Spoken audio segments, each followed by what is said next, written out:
Alongside Jerry Hairston Jr., Nomar Garciaparra, the Dodgers lose in Colorado for the fourth time in 5 tries this year. They've already dropped this series on a night Clayton Kershaw allowed 6 earned runs, the most he's allowed in any start going back to 2017. And Jerry, 3 solo home runs for the Dodgers tonight on offense, but for a Coors Field game, not enough offense for the Blue. Yeah, you know what? You mentioned the struggles the offense has had the last 2 times out there at Colorado in these 2 series. First, an opening night series in Colorado. It's an enigma. It's a mystery why the offense hasn't thrived there so far at Coors Field. Hopefully they turn the page tomorrow. You know, it was looking promising early on. You know, they get that first run in the first inning. We say, all right, that's the key. Get on the board early. Maybe that'll get them going.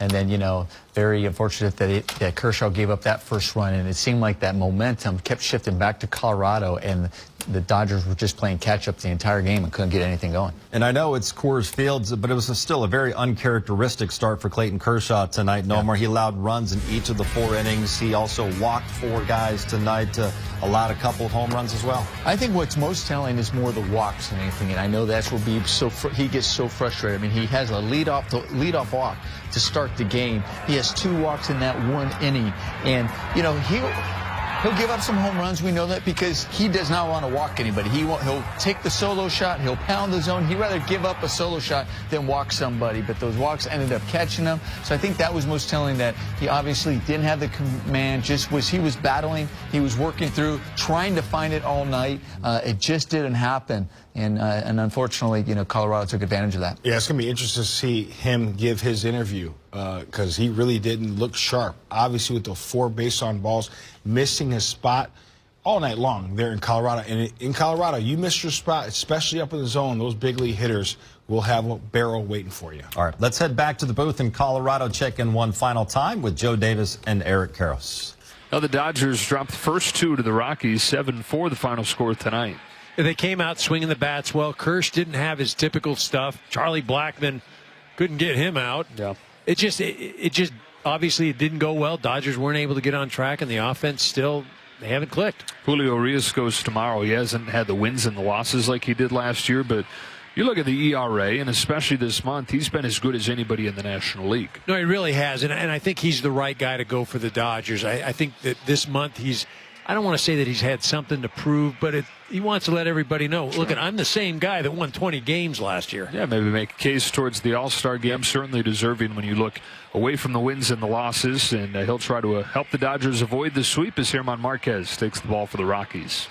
Since 2019, the Dodgers were 14-1 in games after they were shut out. They were trying to make it 15-1 tonight. Didn't work out that way. Let's show you what happened in this middle game of a 3-game series at Coors Field. With Clayton Kershaw getting the ball, top of the first, it's Freddie Freeman at the plate with 1 out, facing Kyle Freeland, and Freddie quickly extends the hitting streak to 12. And a great swing by Freddie Freeman, just takes that ball right back up the middle, you know, getting this offense going. Like it was a good start. And how about Freddie Freeman has 7 stolen bases already this year? Obviously, with those long legs, long strides, he's got some speed right there. Chin in the pocket, really good athlete. And that was just, okay, I'm going first move, something maybe he saw. It was like, listen, I just need to get in the scoring position, and it paid off. Great job by JT. Yeah, JT hits one to the wall that scores Freeman, and Turner is thrown out at second base by Connor Joe. But the Dodgers get the lead quickly after getting shut out last night. It's 1-0, bottom of the first. Clayton Kershaw facing Charlie Blackmon. First pitch he sees is banged into right field.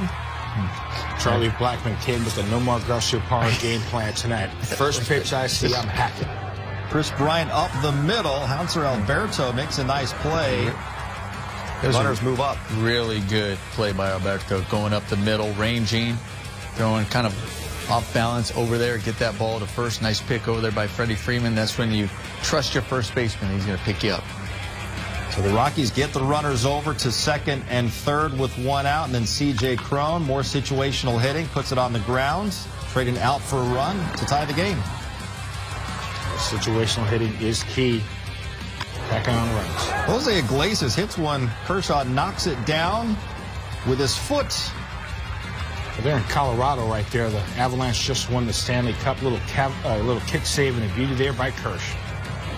He gets out of the inning with just the 1 run allowed. We go immediately to the top of the second. Hanser Alberto wasting no time, giving the Dodgers the lead right back.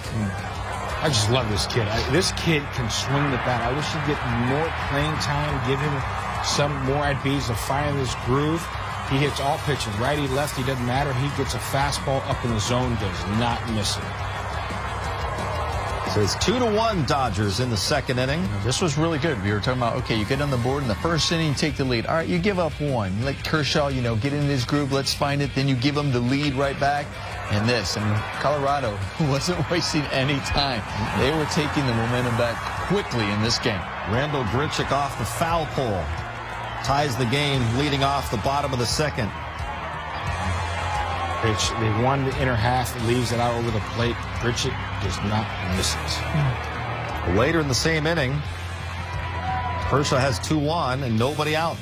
Facing Connor Joe. A curveball gets him. I thought this might have been the turning point right there for Clayton Kershaw. Just a good pitch right there. Great breaking ball. That was, up until this point, it was the best breaking ball he had thrown in the game.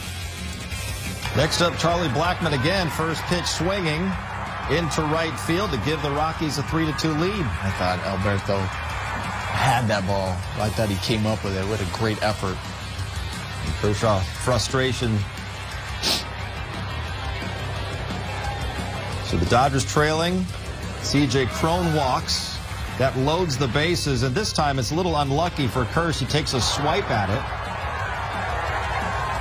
Probably had an easy out if the ball goes through. Instead, that's a run.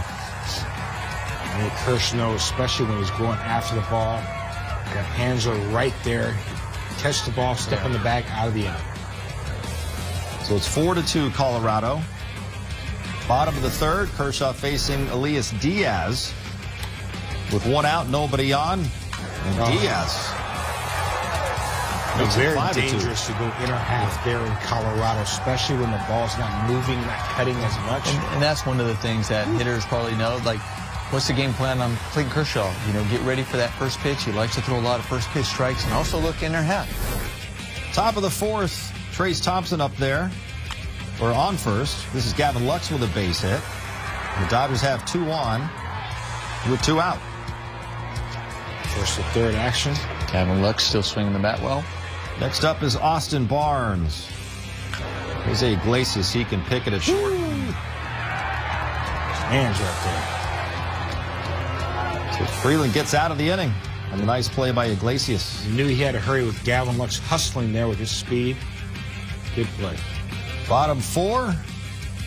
First facing Brendan Rodgers. With 2 outs and 1 on. It's an 0-2 pitch up in the zone.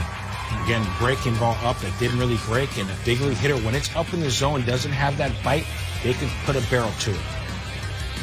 And Iglesias, another 2-out base hit. This drives in Blackmon. Iglesias 6-2. Iglesias, as far as runners in scoring position this year, he's having an ascending year, one of the tops in the National League in that category.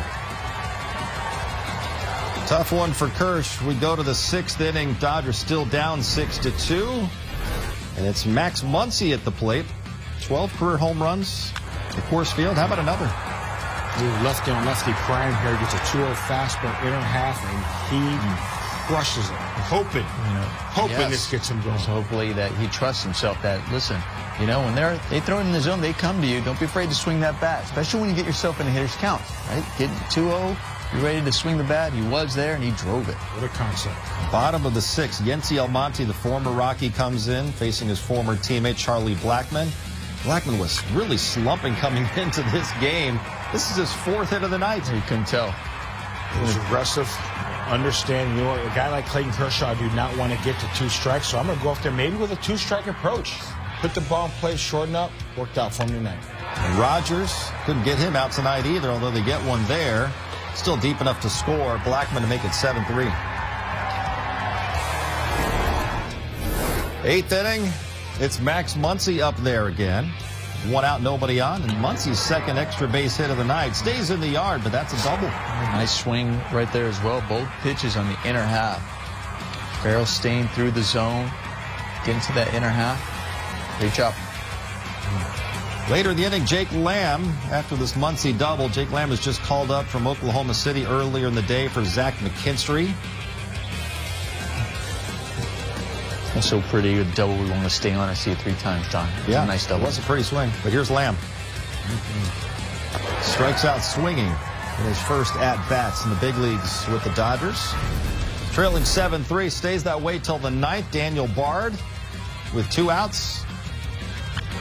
Serves one up to Trey Turner. It's his 11th home run of the season. Gets a little cutter right there, 89 miles an hour. That really didn't cut. A little cement mixer. Trey Turner does not miss it. I love that extension. Freddie Freeman had a couple hits tonight. This is not one of them. This is the final out of the game as the Dodgers lose back-to-back nights in Colorado. 7-4 the final. They're now 45-28. Clayton Kershaw drops to 5-2. He allowed 6 runs over 4 innings. Max Muncy went 2 for 4. He had a double and his 6th home run.